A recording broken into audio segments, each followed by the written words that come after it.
오늘의 말씀은 누가복음 15장 11절에서 32절까지의 말씀입니다.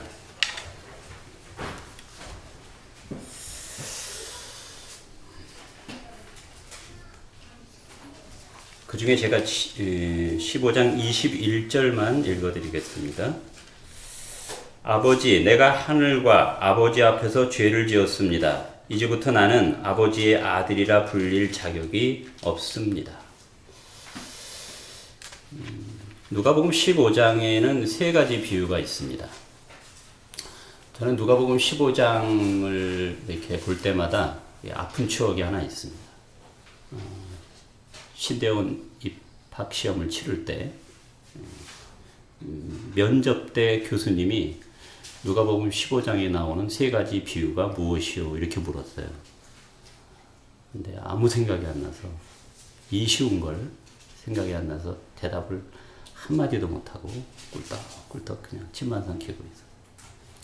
그 이후에 여러 가지를 물었는데 머리가 하얘져가지고 아무것도 생각이 안 나서 별로 대답을 못하고 면접 자리를 나왔던 적이 있어요. 굉장히 귀한 비유인데 도대체 뭔지도 모르고 또 내용도 모르고 그렇게 살았던 것 같습니다. 누가복음 15장에는 잃은 양의 비유, 또 잃은 돈을 되찾은 비유, 집을 나갔던 아들이 돌아오는 이 세 가지 비유가 있습니다. 모두 다 잃었다가 찾았기 때문에 하나님이 굉장히 기뻐하신다는 어떤 하나님이 뭔가 잃은 무언가를 찾는 기쁨을 예수님이 비유로 설명하신 것으로 우리가 잘 알고 있습니다. 양이 있고 돈이 있고 아들이 있습니다. 무언가를 설명하기 위해서 예수님이 비유로 든 것인데 그것이 무엇일까 하는 겁니다. 특별히 이 돌아온 탕자의 비유, 이 돌아온 탕자의 비유를 교수님들은 탕자에 초점을 맞춰서 돌아왔다, 돌아온 탕자의 비유 이렇게 말하는데 사실은 나간 아들을 그저 하염없이 기다리시고 또 돌아오는 그 아들을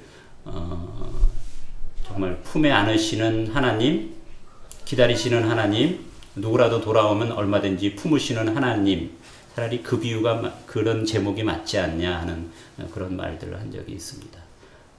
누구 입장에서 이 비유를 해석하느냐인데 저는 돌아온 아들의 입장, 첫째 아들의 입장, 둘째 아들의 입장, 그들의 마음은 어떤 마음인가? 하나님은 어떤 마음가짐을 가진 아들을 기다리고 계신 건가? 찾고 계신 건가? 한번 살펴보려고 합니다. 보통 우리가 탕자 그러잖아요. 집을 나간 아들 이렇게 말할 때 보통 교회가 탕자를 어디서 찾습니까? 탕자는 어디에 있습니까? 교회 밖에 있습니까? 교회 밖에 이 시간에 교회 안 오고 교회 잘 나오던 사람들이 산으로 가고 들로 가고 계곡으로 가고 때로 집에 가만히 앉아 있으면서도 이런저런 이유로 교회를 못 오고 있는 많은 사람들을 향해서 우리가 탕자라는 말을 씁니다.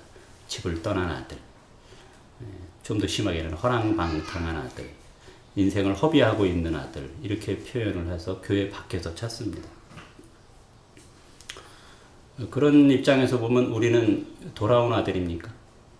아니면 집을 한 번도 나간 적이 없는 첫째 아들입니까? 이 비유를 볼 때마다 들을 때마다 우리는 나는 어디에 속하는가? 나는 잃은 양인가? 우리 안에 있는 안전하게 살고 있는 99마리의 양에 속하는가? 난 주머니에 고스란히 들어있는 그 주머니를 떠나지 않는 귀한 돈인가? 아니면 주머니를 뛰쳐나간 잃어버린 돈인가? 할 때 나는 어디에 속합니까? 우리는 절대 길 잃은 양이고 싶지 않습니다.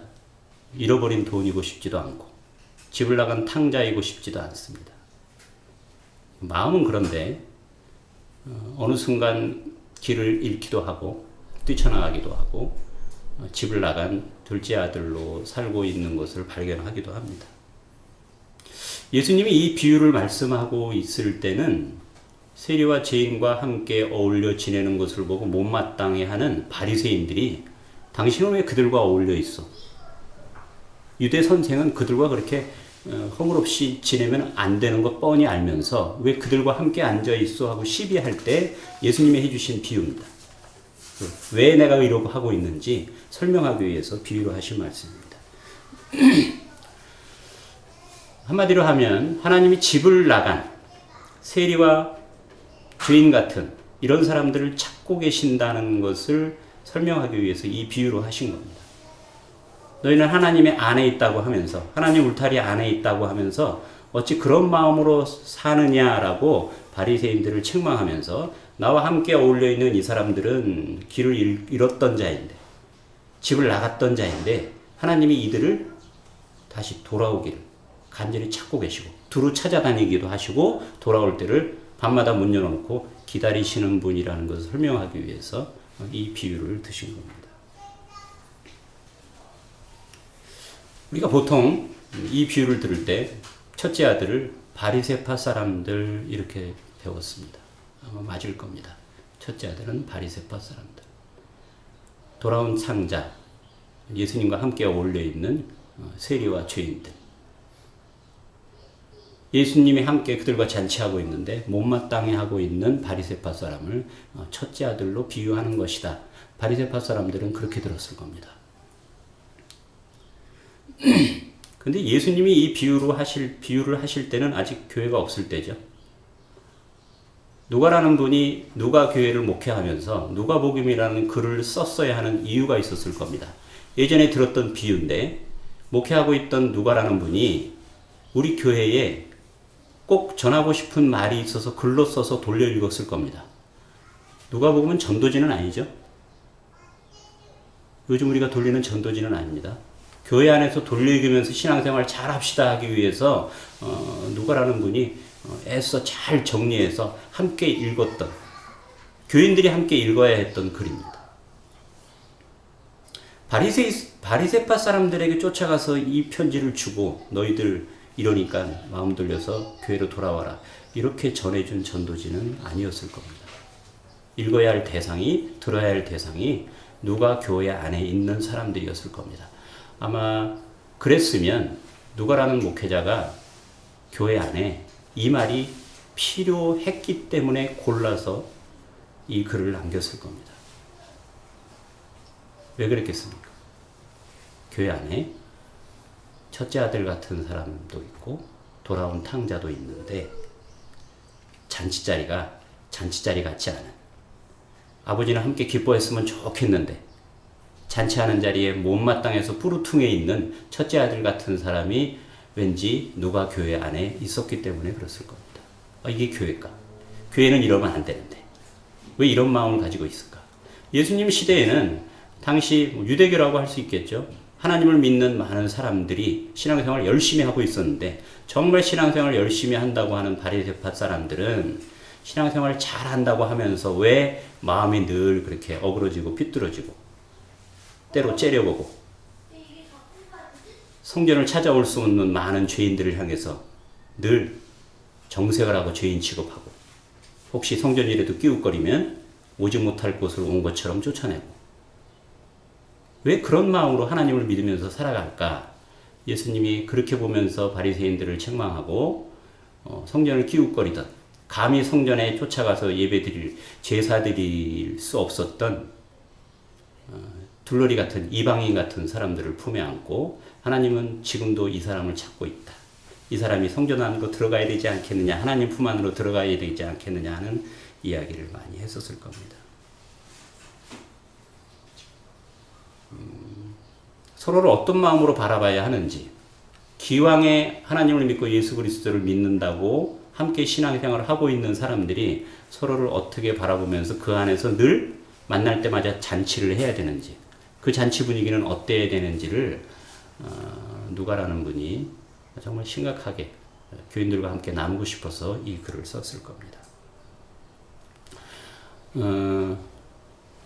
우리의 아픈 곳이긴 하지만 열심히 신앙생활을 잘했던 교회에서 더 이상 그 교회를 갈 수 없게 된 어떤 상황이 발생합니다. 그죠?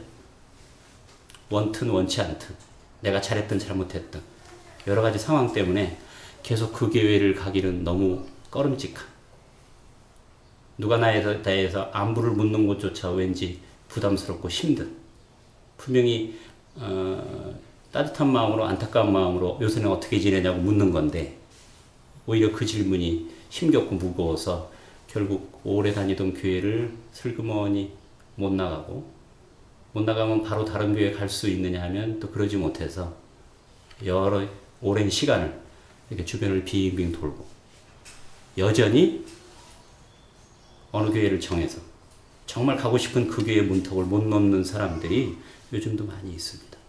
그런 사람들이 행여 교회에 오면 교회는 정말 따뜻하게 맞아줄 수 있었을 것 같은데 현실은 그렇지 못합니다.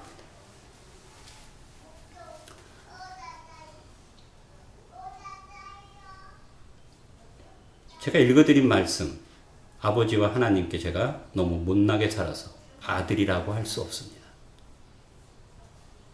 제가 차마 이 집의 둘째 아들이라고 고개를 쳐들고 들어와서 살 수가 없습니다. 차라리 저를 종의 한 사람으로 취급해 주어도 저를 달게 받고 감사히 살 수 있겠습니다. 라고 성경대로 하면 거의 거짓골로 남노한 모습으로 집에 돌아왔습니다. 하나님이 사람들을 향해서 바라시는 어떤 마음이 있습니다. 사람들은 어떻게 살아야 될까? 또 혼자 살라고 하신 것이 아니라 함께 어울려 살라고 했는데 함께 어울려 살면서 도대체 어떤 마음을 가지고 살아야 하나님이 참 좋아하시고 하나님이 좋아하시는 그 흐뭇해하는 그 분위기 속에 모여있는 우리의 모습이 천국 같고 날마다 잔치하는 것 같고 하는 그런 분위기일 텐데 그렇지 못한 마음들이 우리 안에 많이 있다는 안타까움이 섞인 말씀이라고 할 수 있습니다. 교회를 열심히 다닙니다. 한 번도 교회를 떠난 적이 없습니다. 정말 열심히 했습니다. 정말 하라는 대로 했습니다. 시키는 대로 하고 이렇게 하라면 이렇게 하고 궁금한 것도 많고 의문스러운 것도 많고 못마땅한 것도 한 것도 참 많지만 그래도 믿으라고 했고 참으라고 하고 견디라고 하고 용서하라고 하니까 열심히 꾹꾹 누르며 참고 신앙생활을 했는데 어느 순간 첫째 아들의 마음이 되어버립니다. 열심히 했는데 한 번도 아버지 집을 떠난 적이 없는데 왠지 내 마음은 행복하지 않습니다. 즐겁지 않습니다.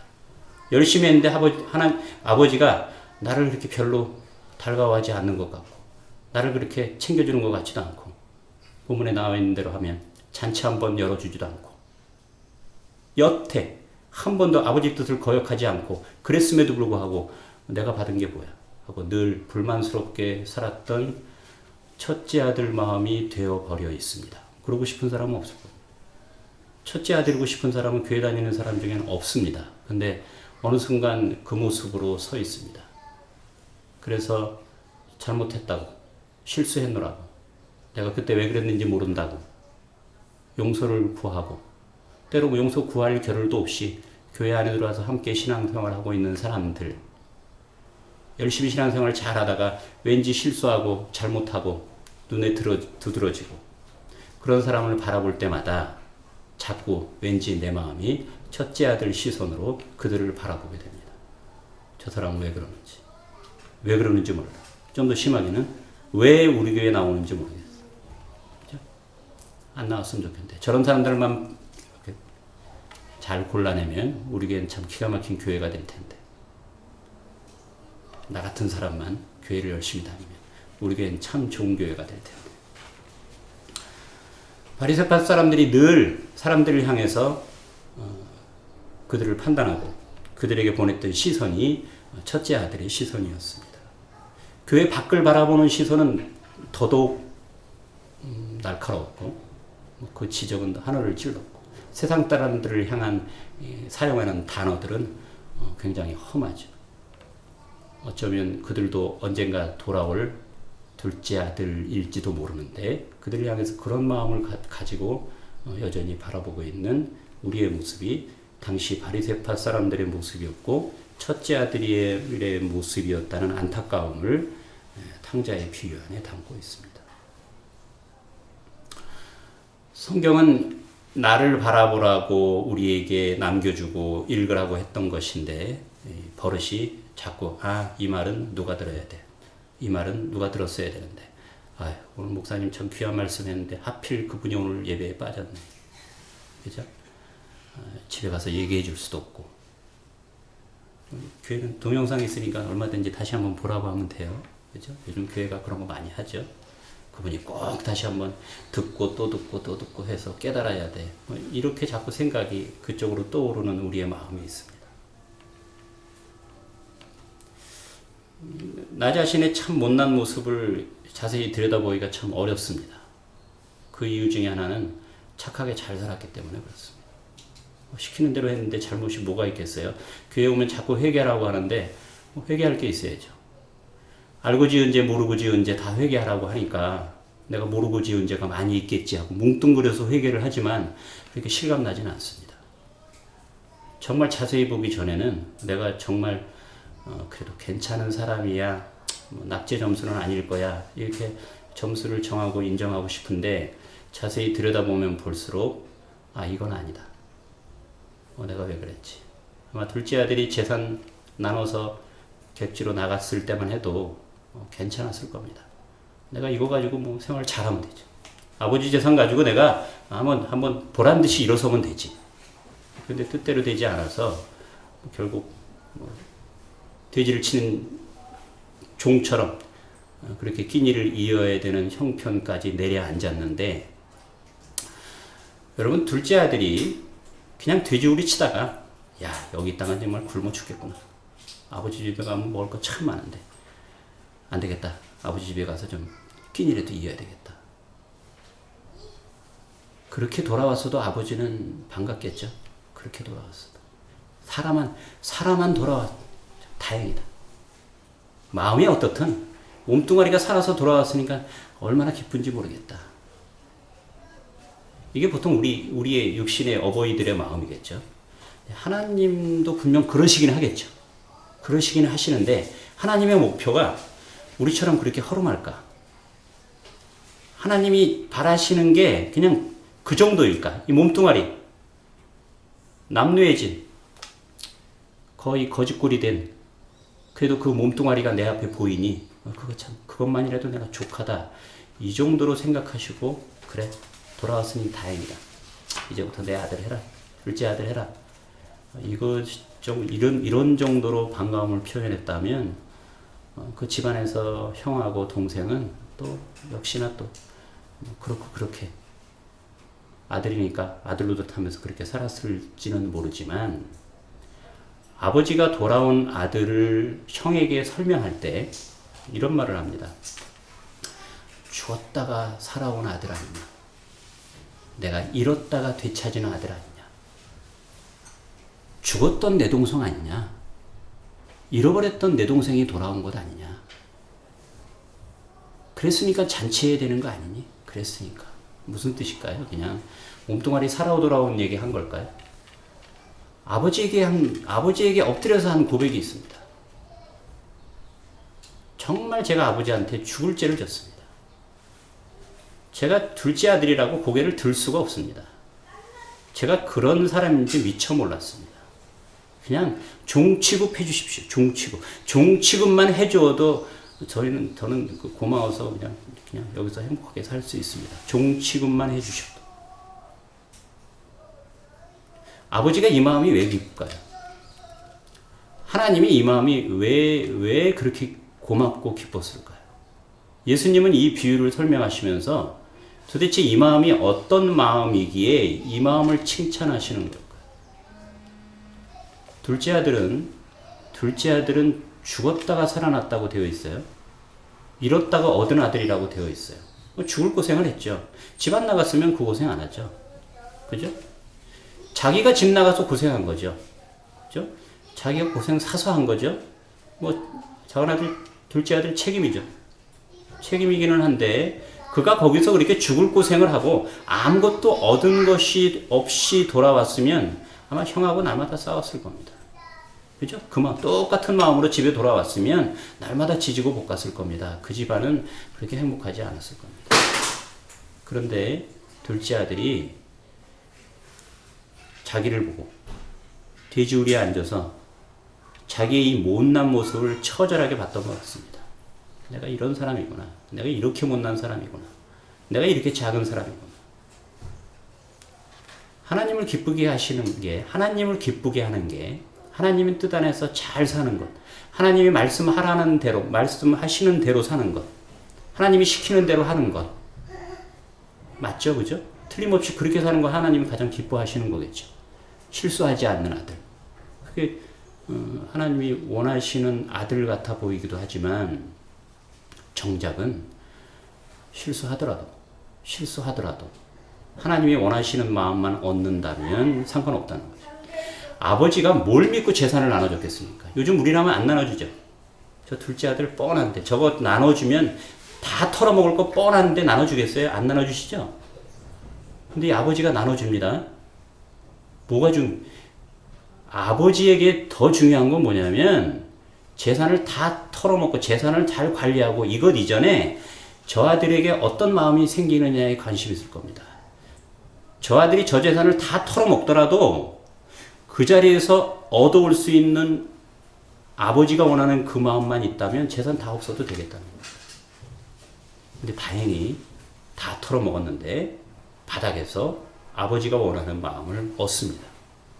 그래서 아버지를 생각합니다. 번쩍 아버지에게로 가면, 아버지 곁에 있으면, 아버지의 뜻 안에 있으면, 아버지 울타리 안에 있으면 내가 사는데 내 마음대로, 내 뜻대로, 내 생각대로 뛰쳐나왔다가 내가 죽게 되었구나를 알게 됩니다.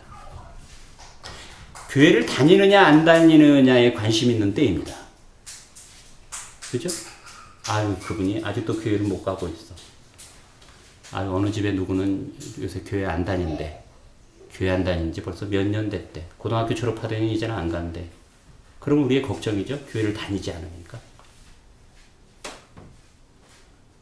제가 말씀드렸나요? 저희 애는 교회를 지금 다닐까요? 안 다닐까요?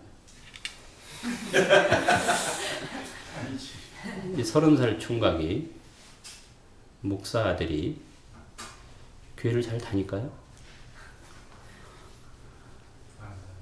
예, 잘 안 다니는 것 같아요. 오늘 집에 있을지 몰라요. 이 시간에 뭐 자고 있을지 몰라요. 관심 있죠. 교회 다녀야 되겠죠. 근데 저의 더 큰 관심은 도대체 무슨 생각을 하고 있느냐. 무슨 생각을 하고 있느냐. 무슨 마음으로 지금 하고 있는 걸 하고 있느냐. 내 마음에 들면 안 되겠죠. 그분 마음에 들어야 되겠죠. 그분 마음에 드는 생각으로 고민하고 있으면 다행입니다. 물론 교회를 열심히 다니면서 그 생각이 깨쳐지면 더 좋겠죠. 그런데 정말 착하게 신앙생활 교회에서 하라는 대로 FM대로 그렇게 잘 해가지고는 돼지우리에 앉을 가능성이 별로 없습니다. 우리 환경 좋은 데서 여건 좋은 환경 속에서 정말 무언가를 깨닫기는 참 불리합니다.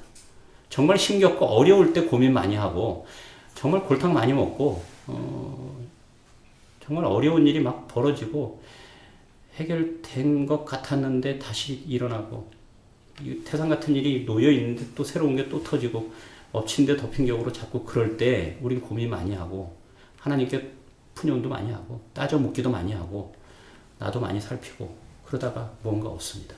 그럼 우리가 그때 뭐라고 그럽니까? 나중에 간증하시잖아요. 내가 만약에 그때 그렇지 않았으면 못 깨달았을 거야. 내가 만약에 그때 그 자리에 있지 않았으면 몰랐을 거야. 그래서 그때 이걸 얻었기 때문에 상관없어.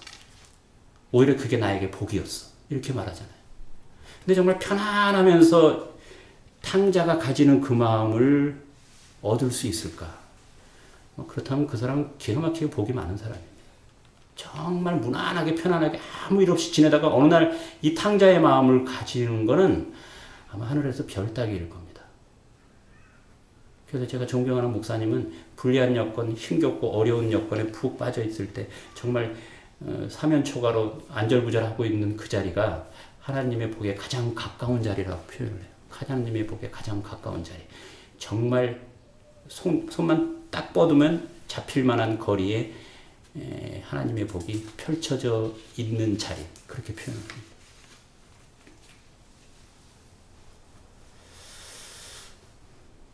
탕자는 저 교회 밖에 있는 사람을 말하는 것 같지 않습니다. 탕자를 꼭 교회 밖에서만 찾아서 되는 것 같지는 않습니다. 돌아온 탕자의 마음을 교회 안에서 찾고 있습니다. 누가가 자기가 목회하는 누가 교회 성도들에게 이 글을 쓰면서 우리 안에 돌아온 탕자가 그리 많지 않군. 우리 안에는 온통 첫째 아들 마음만 가지고 있는 것 같습니다. 참 교회 분위기가 안타깝습니다.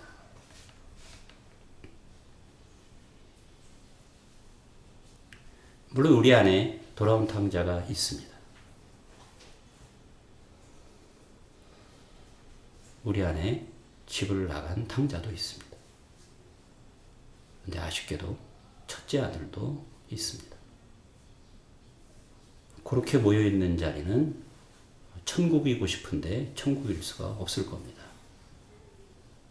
만약에 첫째 아들이 집을 나가 허랑방탕했던 둘째 아들이 얻어온 마음을 가지고 집에서 살았다면 첫째 아들은 이 잔치의 또 다른 주인공이었을 겁니다.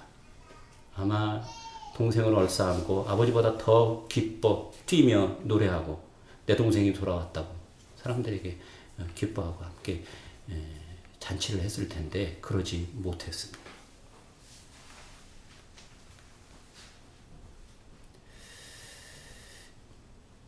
이게 또 신비입니다. 거의 죽게 된 자리에서 돼지우리에 앉아서 이러다가 내가 죽겠구나. 아버지 집에는 먹을 게 참 많은데 이게 뭐 입으로 들어가는 것만 아니겠죠. 설마 예수님이 그렇게 천박하게 이 몸뚱아리 얘기만 하신 건 아니겠죠. 아버지 집에는 먹을 것이 참 많은데 아버지 집은 살만한데 그래서 뉘우치고 깨우치고 자기를 살피니 자기는 너무나 형편없고 바울의 고백대로 하면 주임의 괴수 같고 그래서 너무나 부끄럽고 사실은 아버지 집에 다시 돌아갈 엄두도 못 낼 마음인데 그렇게 자신을 본 탕자가 엉뚱하게도 집에 돌아가고 싶은 마음이 생겼을 겁니다. 이 마음이 쉽습니까? 실패한 자들이 고향에 터벅터벅 돌아갈 수 있습니까? 성공해서 좋은 차 타고 가야 되는 거 아니에요? 다 망해서 빈몸으로 고향에 돌아갑니까? 고향에 못 돌아갑니다. 근데 돌아옵니다. 도대체 무슨 마음이 있길래 돌아왔겠습니까? 사람들이 이해 못할 어떤 마음이 있어서 돌아간 겁니다. 자신 있게 돌아가는 거예요. 물론 아버지 앞에는 용서를 빌지만 그래도 아버지한테 가야 되겠다는 어떤 생각이 듭니다. 깜짝 놀라서 자신을 봤는데 정말 자신의 모습을 보면 정말 부끄러운데 뒤따라오는 평안과 행복이 있습니다. 정말 부끄러운 자신을 봤는데 정말 못난 자신을 보고 내가 정말 이렇게 살았구나. 내가 아버지 앞에 하나님 앞에 정말 이렇게 못나고 나쁠 수가 없구나. 죽어 마땅한 존재구나라고 깨달았는데 나도 모르는 뒤에서 쑥 올라오는 기쁨과 평안이 있다는 거예요.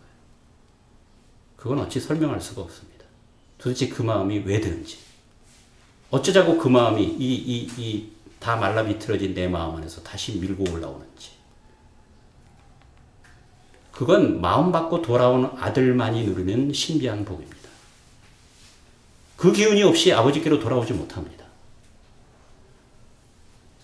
여러분 집을 나갔던 탕자가 교회 밖을 나갔던 사람이 다시 교회로 돌아오는 건 누구에 끌려 나오는 건 아닙니다. 뭔가 있어서 다시 오는 겁니다. 저 문턱은 쉽게 넘어올 수가 없는 겁니다. 그렇죠? 정말 나도 모르게 얼마든지 열고 들어올 만해서 들어온 기운이 탕자에게 생깁니다. 탕자의 마음이 그 힘을 만듭니다. 이게 하나님이 우리에게 바라시는 마음 같습니다. 하나님이 우리에게, 오늘 사는 우리에게 어떤 마음을 가지고 살라고 하는지, 특히 함께 어울려서 신앙생활하는 교회 공동체 안에서는 서로를 향해서 어떤 마음이어야 하는지, 왜 우리가 첫째 아들 마음이 그렇게 아쉬운지, 왜 남노하고 거의 다 죽을 지경인데도 불구하고 둘째 아들이 귀해 보이는지, 이게 예수님이 하시고 싶은 말씀이고 또 하나님이 누가가 오늘 우리에게 남겨주고 싶은 말씀인 것 같습니다. 나는 몇째 아들입니까? 나는 지금 어디에 있는 아들입니까? 나는 지금 어떤 마음으로 나를 바라보고 다른 사람들을 바라보고 있습니까? 우리가 고민해야 돼. 이 고민이 깊어져야 우리가 만들 천국이 훨씬 더 커질 수 있다는 것을 말씀 속에 담고 있다 생각이 됩니다. 기도하겠습니다.